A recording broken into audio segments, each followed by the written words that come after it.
Do I eat 100% raw? No, I do not eat 100% raw. Will I ever eat 100% raw? I don't know. What do I think about people that eat 100% raw? I think that they're just choosing to do what they want to do. My opinion about someone that chooses to be 100% raw is, in my opinion, somewhat very narrow-minded, very rigid, very extreme. I think that they have these presuppositions, or if that's a good word, or this idea that if they are 100% raw, that they're going to go to the very top of the ladder, if you will, and that they will more or less be healthier than everybody else that may be 90, 70, 60, 50, or 0%.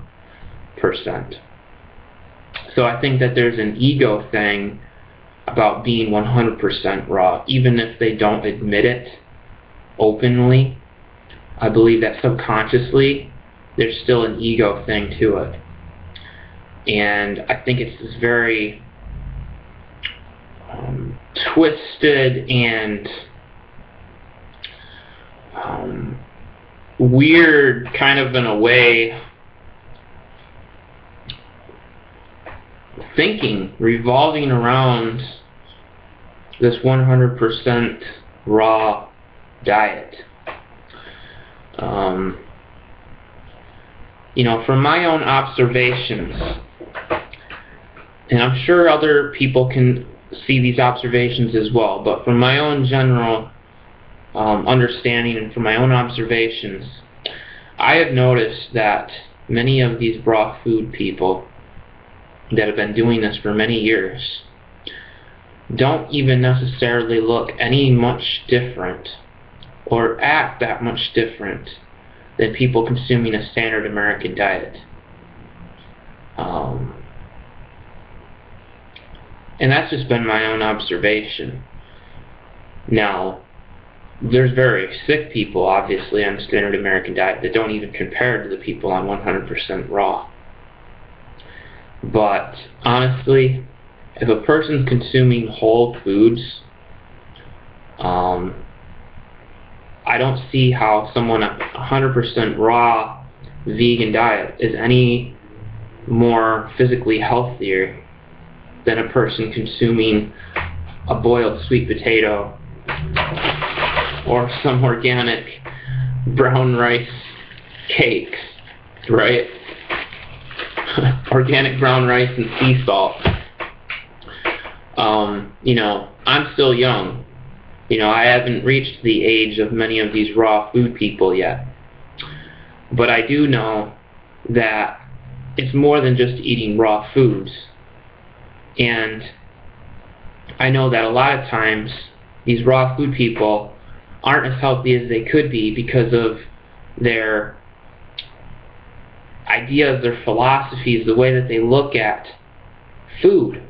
It basically keeps them from achieving better health, in my opinion.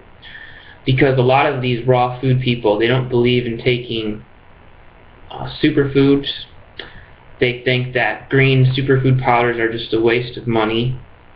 They don't believe in taking whole food-based supplements, say things like Garden of Life vitamin code supplements, or they don't believe in taking herbs, you know, like cayenne pepper, sarsaparilla, rosemary, things like that. They don't believe really in taking things like that. And they have this idea that if they consume cooked foods, that that's less healthy and not going to give them this spiritual enlightenment, as they say, if they're on raw. Now, I've been raw for a while, you know, completely. And honestly, it can make you feel really light. It can impart a lot of energy into you. But at the end of the day, you know, you still need to get nutrition. And people that just focus only on the raw fruits and vegetables may be severely lacking in nutrients just because of our soil's condition today. Our soil does not provide many of the minerals and nutrients that it did thousands of years ago. So I just think that the raw food people in general are too rigid, and I think that keeps them from being healthier. And I don't think it's realistic, I don't think it's practical, and I think they have an ego trip, a lot of them. And I think a lot of them too are very judgmental on others. And I think a lot of them put themselves on pedestals. And that's just what I've observed, you know. Sometimes, if you really want to help someone, it isn't about just being a perfect example of eating 100% raw. But sometimes it's about being humble enough and lowering yourself a little bit and eating something that isn't on your plate. That's showing love, kindness, and being humble. And honestly, I don't see a lot of humility with some of these raw food people. And again, this is just my opinion and my observations. So I think that, you know, for a starting point, we can all be a lot more humble. We can all be a lot less rigid and extreme with our diets. And yeah, so you know, I do just fine with eating plant-based foods, whether it's cooked or raw, and I think that we should get a balance of both. I don't think that it's good to put the body on 100% raw diets for a very long time. I think that there needs to be a balance of cooked and raw, and I think that's what serves people best. So that's my opinion, and that's what works best for me.